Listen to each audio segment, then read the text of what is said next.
आप देख रहे हैं लाख टके की बात। नमस्कार, मैं हूं अजय कुमार। सबसे पहले दिन भर की 10 बड़ी खबरें। सह प्रायोजक सच्ची सहेली, महिलाओं के लिए भरोसेमंद औषधि एवं टॉनिक सच्ची सहेली।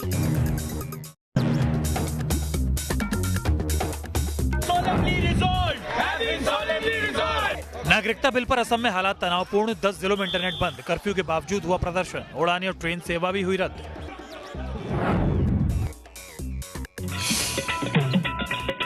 दिल्ली से लेकर अमृतसर तक नागरिकता संशोधन बिल पारित होने का जश्न। पाकिस्तान से आए पीड़ित परिवारों ने जताई खुशी। मोदी सरकार के फैसले से मिली शरणार्थियों को नई जिंदगी।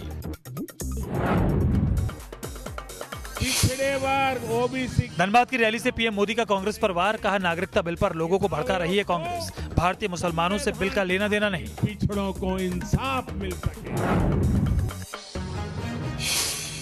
निर्भया गैंगरेप के दोषियों की कल दिल्ली के पटियाला हाउस कोर्ट में पेशी। वीडियो कॉन्फ्रेंसिंग के जरिए तिहाड़ जेल में बंद चारों दोषियों की पेशी। निर्भया केस के दोषी अक्षय की अर्जी पर 17 दिसंबर को है सुनवाई। 16 दिसंबर को फांसी की खबर की पुष्टि नहीं। यूपी के डीजी जेल आनंद कुमार ने कहा कि यूपी से एक हैंगमैन भेजा जा रहा है तिहाड़। हैदराबाद एनकाउंटर पर सुप्रीम कोर्ट ने उठाए सवाल। चीफ जस्टिस ने कहा, जांच कमीशन का हो गठन। रिटायर्ड जज समेत 3 लोगों की कमेटी करेगी जांच। अयोध्या मामले पर सभी 18 पुनर्विचार याचिकाएं सुप्रीम कोर्ट में खारिज। 5 जजों की संविधान पीठ का फैसला। महाराष्ट्र की बीजेपी नेता पंकजा मुंडे को मनाने का सिलसिला जारी। बीजेपी प्रदेश अध्यक्ष ने की पंकजा से मुलाकात। पंकजा ने कहा, पार्टी नहीं, व्यक्ति से नाराजगी।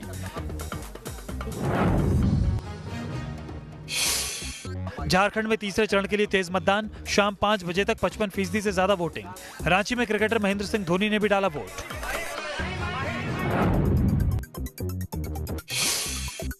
लाहौर के अस्पताल पर वकीलों के हमले में 5 मरीजों की मौत। पीएम इमरान खान के भतीजे हसन नियाजी ने कराया था अस्पताल पर हमला।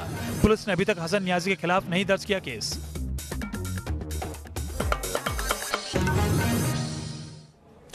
भारत में नागरिकता संशोधन बिल पर क्या बहस हुई और उसके बाद संसद ने उसे पारित किया।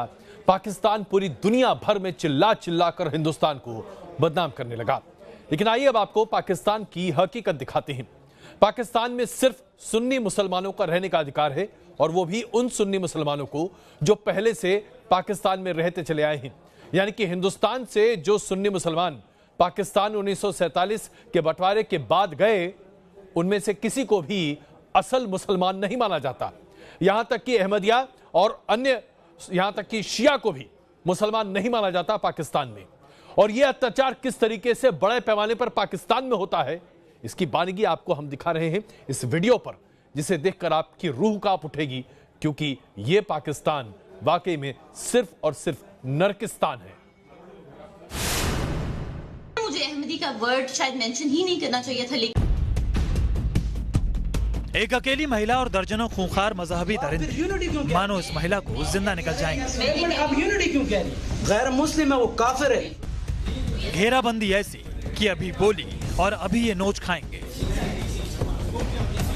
मैं ये कह रही हूँ कि हमने आपस में अपना वो बार बार गिड़गिड़ा रही है, माफी मांग रही है, सफाई दे रही है।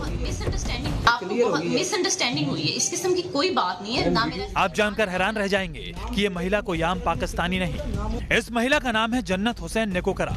ये पाकिस्तान के अटक में असिस्टेंट कमिश्नर के पद पर तैनात हैं। इन्होंने जुर्म ये कर दिया कि अहमदियों को मुसलमान बता दिया। इसके बाद इनकी फजीहत शुरू हो गई। इन्हें हिरासत में ले लिया गया। इन्हें पकड़कर डीसी के दफ्तर में लाया गया। वहाँ दर्जनों कॉलेज के गुंडों के सामने इनकी सुनवाई शुरू हुई। ये मजहबी दरिंदे पाकिस्तान की सिविल सर्विस परीक्षा पास करके आई एक सम्मानित महिला अफसर की जुबानी मॉब लिंचिंग करते रहे और पाकिस्तान के अफसर उनका साथ देते रहे।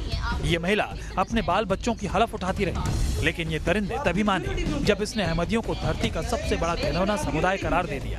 नाम बेटे का मोहम्मद रखने से कुछ नहीं होता। नाम उनका भी अहमदी ही है, मेरा ईमान, लेकिन वो है कादियानी। बिल्कुल कादियानी, और वो गैर मुस्लिम है। गैर मुस्लिम है, काफिर है कादियानी। ठीक है। दरअसल जन्नत नाम की महिला अफसर 10 दिसंबर को मानवाधिकार दिवस पर एक कार्यक्रम में पहुंची थी। इन्होंने वहां पाकिस्तान के अंदर एकता पर भाषण दिया था, लेकिन उसमें कोई गैर वाजिब बात नहीं की थी। अनफॉर्चुनेटली फंस चुके हैं। फलां शिया है, फलां सुन्नी है, फलां अहमदी है, फलां वहाबी है। बस अहमदिया को मुसलमान बताना इनके लिए आफत बन गया। इन पर ईश निंदा कानून के तहत जेल भेजने की तैयारी की जाने लगी, क्योंकि ये तो वो पाकिस्तान है जहां का प्रधानमंत्री इमरान खान ही अहमदियों और कादिनियों को मुसलमान नहीं मानता। ये और बात है कि पाकिस्तान की बागडोर संभालने वाला जनरल बाजवा खुद कादाइनी है। Team news nation. पाकिस्तान की एक और खबर आपको बताएगी कि वहां का क्या हाल है। पाकिस्तान में कल अस्पताल में 5 मरीजों की हत्या कर दी गई। अस्पताल के भीतर 5 मरीजों की हत्या कर दी गई। हत्या वकीलों ने की।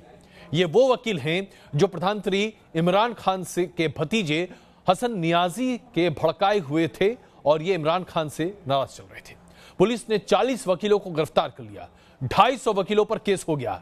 इमरान खान के भतीजे पर एक शिकायत भी दर्ज नहीं हुई और 5 अस्पताल के मरीज जान से हाथ धो बैठे।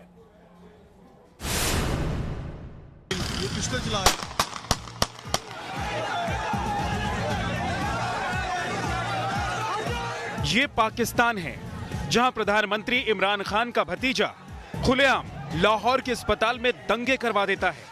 हसन खान नियाजी के एक इशारे पर वकील गोलियां चलाने लगते हैं, तोड़फोड़ शुरू कर देते हैं, दंगे हो जाते हैं, पुलिस की गाड़ियां फूंकी जाने लगती हैं, अस्पताल चकनाचूर हो जाता है। लेकिन इस पाकिस्तान में पीएम के भतीजे का कोई बाल भी बाका नहीं कर सकता। बुधवार को लाहौर की सड़क पर तब संग्राम मच गया जब हथियार लहराते करीब 4000 वकीलों ने लाहौर के पंजाब इंस्टीट्यूट ऑफ कार्डियोलॉजी अस्पताल पर हमला कर दिया। मरीजों और डॉक्टरों को बेरहमी से पीटा, यहाँ तक कि 5 मरीजों की मौत हो गई। इन्होंने उसकी मास्क उतार दी सर, उसी टाइम मौके पे डेथ कर। किसने मास्क उतारी? सर ये वकीलों ने। उनकी मैंने वीडियो बनाई मेरे मोबाइल पे, वो दूसरे भाई के पास वीडियो मौजूद है। और जरा पाकिस्तान के मंत्री को सुनिए जो अस्पताल में मारे गए लोगों के लिए पुलिस को जवाबदेह ठहराता है। तो पुलिस कहाँ थी? पुलिस तो मेरा ख्याल है सरेंडर कर चुकी है। ठीक है, पुलिस के हाई ऑफिशियल ने तरीके और सलीके से ये कह दिया कि हम नहीं कर सकते जी, सॉरी, हैंड्स अप है हमारे। बताया जाता है कि वकीलों ने अस्पताल पर हमला बदला लेने के इरादे से किया। 2 हफ्ते पहले डॉक्टर्स ने एक वकील पर हमला किया था। उसी का बदला लेने के मकसद से वकीलों ने ऐसा हंगामा मचाया। हालांकि पुलिस ने 40 वकीलों को अब तक गिरफ्तार किया है। 250 वकीलों के खिलाफ केस दर्ज किया गया है। लेकिन हमले के मास्टरमाइंड इमरान खान के भतीजे हसन नियाजी का नाम न तो एफआईआर में है और न ही उसकी गिरफ्तारी हो सकी है। Team news nation. पाकिस्तान के दोहरेपन की एक और खबर आपको दिखाते हैं। पाकिस्तान को F-16 लड़ाकू विमान अमेरिका ने आतंकवाद से लोहा लेने के लिए दिया था, लेकिन पाकिस्तान ने F-16 लड़ाकू विमान का इस्तेमाल भारत के विरुद्ध किया। अमेरिका ने अब पाकिस्तान को चेताया है कि आखिरकार जिस मकसद के लिए आपको विमान दिया गया था उसके विपरीत किसी और इस्तेमाल के लिए आपने F-16 क्यों किया? और अब पाकिस्तान जवाब देते नहीं दे रहा। आखिरकार पाकिस्तान जवाब दे तो कैसे? हिंदुस्तान के खिलाफ F-16 का इस्तेमाल करना किसी भी तरीके से जायज नहीं था, लेकिन दोमुहे पाकिस्तान ने ऐसा किया है।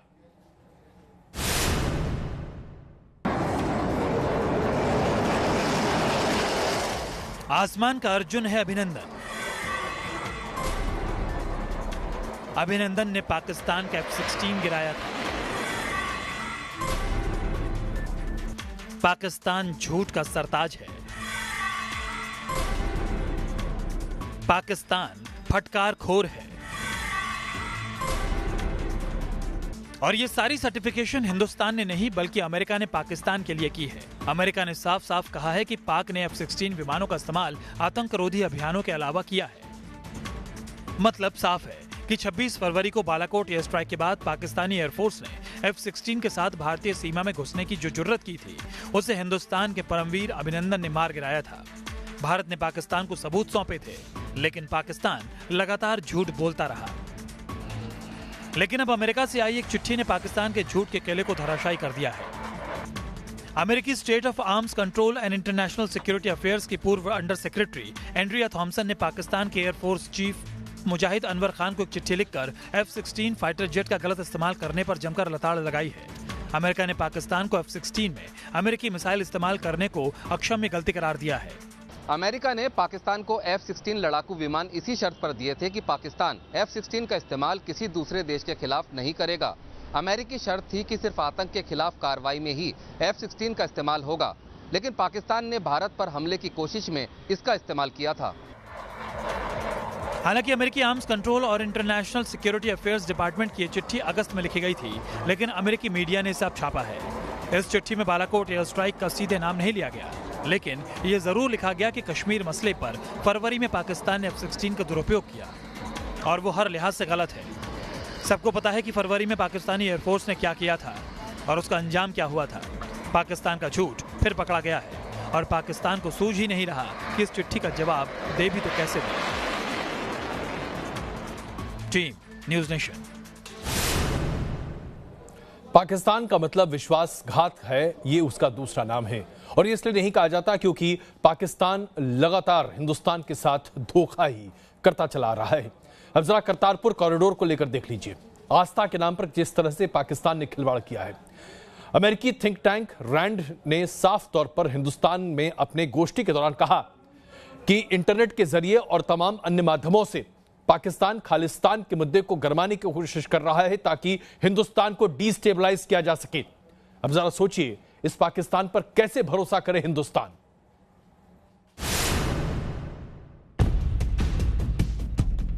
कभी ड्रोन से हिंद की सरहद में हथियारों की खेप भेजना, कभी रेफरेंडम T20 के नाम पर सिख श्रद्धालुओं की आस्था से खिलवाड़, तो कभी हवाला के जरिए भारत में terror funding.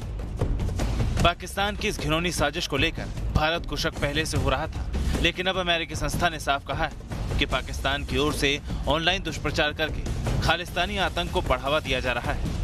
Adroitly moved to exploit online forums and social media platforms to promote their ideologies, to justify their actions, to recruit foot soldiers, to condemn infidels, to inspire attacks. अमेरिकी टेररिज्म एक्सपर्ट डॉक्टर पीटर चाक ने ये बातें कल मोहाली में KPS Gill memorial lecture event के दौरान कही। इन लोगों ने अपने आप को वहां कनाडा में, यूके में, पाकिस्तान में बैठा के एक हिंदुस्तानी यूथ अपने आप को दिखाया है, जो कि हमारे सिख यूथ को भड़का रहे हैं, उकसा रहे हैं, उनको अनाप शनाप बोल रहे हैं ताकि उनके अंदर घृणा पैदा हो जाए। पीटर चाक ने बड़ी तफसील से ISI का वो प्लान भी समझाया जिसके जरिए वो सिख युवाओं को भड़काकर आतंक की भट्टी में झोंकना चाहते हैं। रेफरेंडम 2020 की बात हो, चाहे 370 का विरोध हो, चाहे हमारे जो पुलवामा अटैक हुआ था, बालाकोट स्ट्राइक हुई थी, उसमें हमारे सेना पर किए गए सीधे वार हों, वो सारी की सारी चीज़ें जो बार बार सोशल मीडिया पे चलाई जाती हैं, तो वो कहीं ना कहीं हम सबके लिए एक चिंता का विषय है। पंजाब के CM कैप्टन अमरिंदर ने करतारपुर कॉरिडोर के प्लान के वक्त ही कहा था कि ये पाकिस्तान की साजिश है। अब कैप्टन ने पाक के आतंक से लड़ने के लिए पुलिस को मॉडर्न तकनीकों से लैस करने की बात कही। And they continue their operations as we speak, and we have to be prepared for this. And this force is now prepared for it. You have been through the baptism of fire, and that baptism of fire is what puts a backbone into a person. Pakistan में सीधी लड़ाई लड़ने की ताकत नहीं, वो खालिस्तानी आतंकियों के जरिए भारत में प्रॉक्सी वॉर छेड़ना चाहता है। लेकिन हिंद के वीर हर विदेशी खतरे को लेकर चौकन्ने हैं और आतंक के हर फन को कुचलने के लिए तैयार है। Team news nation. नागरिकता संशोधन बिल पर देश से विदेश तक ऐसा लग रहा है कि राजनीतिक रोटियां सेकी जा रही हैं। चाहे पाकिस्तान की तरफ से टिप्पणियां देख लीजिए, बांग्लादेश के विदेश मंत्री का अपनी यात्रा को स्थगित करना देख लीजिए, यहां तक कि मुंबई में एक IPS अधिकारी जो खुद को नेता बनाना चाहते हैं, सरकार से अपने आप को सेवानिवृत्त करने की भीख मांग रहे हैं। अब्दुल रहमान हैं जो VRS की मांग पहले कर चुके, उनके इस कदम को सरकार ने नकार दिया, इस्तीफा देकर अब यह बता रहे हैं कि नागरिक संशोधन बिल पर वो अपना विरोध दर्ज करना चाहते हैं। ऐसा लगता है कि हमारे देश में सिर्फ राजनीति ही होती है हर मुद्दे पर।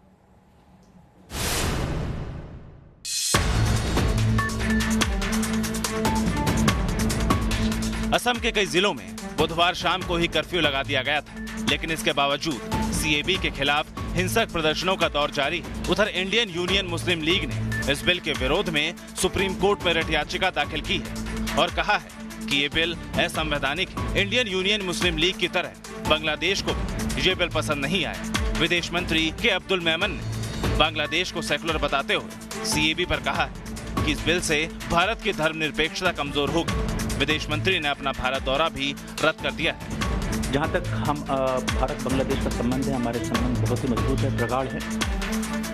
हालांकि बिल को लेकर असम में अफवाह और विरोध का सिलसिला जारी है, जबकि पीएम मोदी ने भरोसा दिलाया है कि इस बिल से असम की संस्कृति को कोई खतरा नहीं है। नागरिकता बिल पर एक तो देश में वैसे ही अफवाह फैले जा रही है, ऊपर से एक आईपीएस ने इसी आग में हाथ सेकने की कोशिश की। महाराष्ट्र मानवाधिकार आयोग में आईजी रैंक के आईपीएस अब्दुल रहमान ने 2 पन्ने की चिट्ठी लिखकर बिल के विरोध में इस्तीफे का ऐलान किया है कि धर्म के आधार पर किसी के साथ भी भेदभाव नहीं किया जा सकता है, सभी को इक्वल ट्रीट किया जाना चाहिए। इस भावना के खिलाफ ये बिल है। लेकिन रहमान के इस्तीफे की वायरल चिट्ठी से इसके आधे सच का भंडाफोड़ होता है, क्योंकि इस चिट्ठी में लिखा है कि रहमान ने अक्टूबर में वीआरएस मांगा था, जिसे खारिज होने के बाद अब सीएबी विरोध की आड़ में इस्तीफा देकर अटेंशन पाने का ड्रामा कर रहे हैं। सरकार के पैसे पर ट्रेनिंग पाकर सेवा से इंकार करने वाले रहमान जैसे अधिकारियों का रवैया अफसोसनाक कहा जा सकता है। Team news nation. चीन में 10 लाख उइगुर मुसलमानों पर लगातार अत्याचार हो रहा है। दुनिया इस बात को जानती है, इसके बावजूद हर जगह चुप्पी है। जिनजियांग के कैंपों में बंद मुसलमानों के दमन पर लगातार बातें सामने आ रही हैं। इसके बावजूद चीन अपने हर कदम को जायज ठहराता है। इसके लिए अभियान छेड़ चुका है। देखिए कैसे।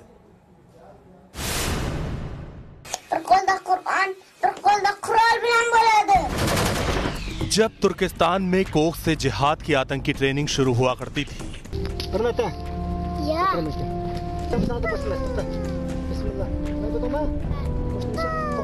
दो मासूम बच्चों को उसका पिता पिस्टल चलाना सिखाता था, उनके हाथ पकड़कर टारगेट पर निशाना लगाता था। दहशत के मारे रोते बच्चों की परवाह किए बगैर चीनी पुलिस की मॉडल खिलौना कार को धमाके में उड़ाना सिखाया जाता था और इन बच्चों के साथ इनकी माताओं को भी हाथों में बंदूक थामकर दहशतगर्दी की बाराखड़ी सिखाई जाती थी। 9 साल पहले चीन में सब हो रहा था पूर्वी तुर्किस्तान की आजादी के नाम पर, और जब चीन ने क्रैकडाउन शुरू किया तो आज वही आतंकी बता रहे हैं कि कैसे उन्हें चलता फिरता मशीनी आतंकवादी बना दिया गया था।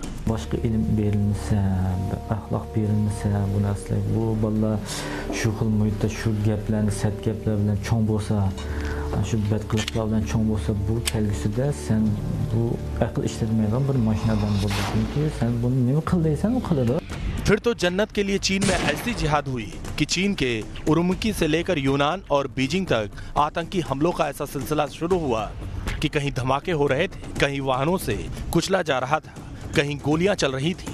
1992 से 2013 तक सिर्फ एक आतंकी संगठन ईस्ट तुर्किस्तान इस्लामिक मूवमेंट ने 300 से ज्यादा लोगों को मार डाला। 2000 से ज्यादा चीनी जख्मी हो गए। इसके बाद जब चीन ने आतंक से निपटने की तैयारी शुरू की तो हजारों आतंकी पकड़े गए। उन आतंकियों के कबूलनामे ने चीन को अपनी आतंक रोधी नीति पर सोचने को मजबूर कर दिया। और आइए अब आपको दिखाते हैं कुछ ऐसी तस्वीरें जो आपको हैरान कर देंगी।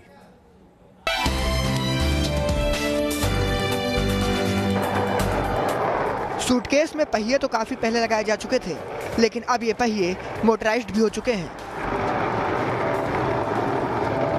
ऐसे सूटकेस इजाद किए जा चुके हैं जिनमें हल्के वजन का मोटर फिट है।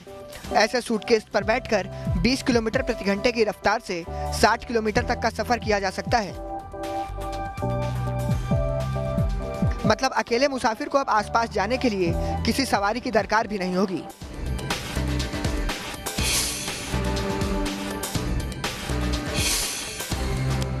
बर्फबारी के बीच मस्ती सबको सूझती है, लेकिन छोटे बच्चे के साथ ये मस्ती भारी भी पड़ सकती है। जैसे इस शख्स ने छोटे बच्चे को बर्फ पर निश्चिंत होकर फेंका, लेकिन जब बच्चा बर्फ में खो गया तो शख्स के हाथ पांव फूल गए। हालांकि बच्चा फौरन मिल गया और वो सुरक्षित भी था।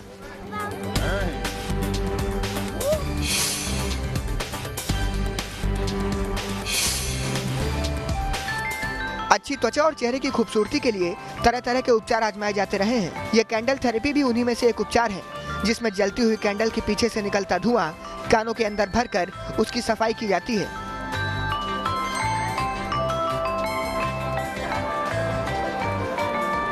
इसके अलावा दावा है कि चेहरे के खास स्पॉट पर उसकी सिकाई से त्वचा तंदुरुस्त रहती है।